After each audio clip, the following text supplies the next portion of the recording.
الزانیہ تو بدکار عورت یعنی زانیہ عورت، والزانی اور بدکار مرد، فجلدو پس تم مارو، کل ہر واحد ہر ایک کو، منہما ان دونوں میں سے، میعتا 100 جلدتن کوڑے، بدکار عورت اور بدکار مرد کو پس تم ان میں سے مطلب ان دونوں میں سے ہر ایک کو 100 کوڑے مارو، ولا اور نہ تأخذکم تمہیں پکڑے، بہما ان دونوں کے حق میں، رأفتن ترس یا شفقت، فی دین اللہ اللہ کے دین میں، ان اگر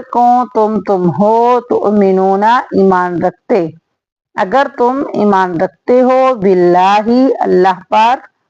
والیوم الآخر اور آخرت پر، ولیشہد اور چاہیے کہ حاضر ہوں، عذابہما ان دونوں کی سزا کے وقت،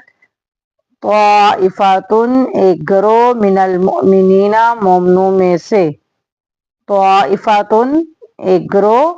من المؤمنین مومنوں میں سے۔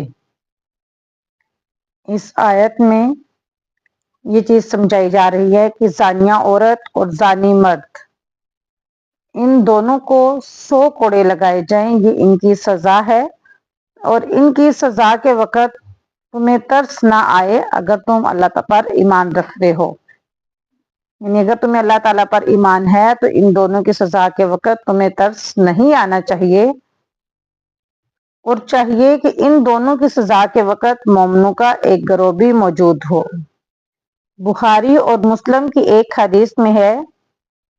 کہ 2 اعرابی رسول صلی اللہ علیہ وآلہ وسلم کے پاس آئے، ایک نے کہا یا رسول اللہ صلی اللہ علیہ وآلہ وسلم، میرا بیٹا اس کے ہاں ملازم تھا، وہ اس کی بیوی سے زنا کر بیٹھا ہے،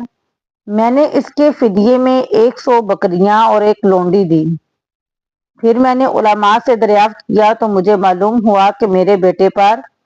شرعی سزا 100 کوڑوں کی ہے اور 1 سال کی جلا وطنی، اور اس کی بیوی پر رجم یعنی سنساری ہے۔ آپ صلی اللہ علیہ وآلہ وسلم نے فرمایا، سنو میں تم میں اللہ کی کتاب کا صحیح فیصلہ کرتا ہوں، لونڈی اور بکریاں تو تجھے واپس دلوا دی جائیں گی، اور تیرے بچے پر 100 کوڑے اور 1 سال کی جلا وطنی ہے، اور اے انیس تو اس کی بیوی کا بیان لے۔ یہ انیس رضی اللہ عنہ قبیلہ اسلم کے ایک شخص تھے، اگر وہ اپنی سیاہ کاری کا اقرار کرے تو اسے سنسار کر دینا، چنانچہ اس بیوی صحبہ رضی اللہ عنہا نے اقرار کیا اور انہیں رجم کر دیا گیا۔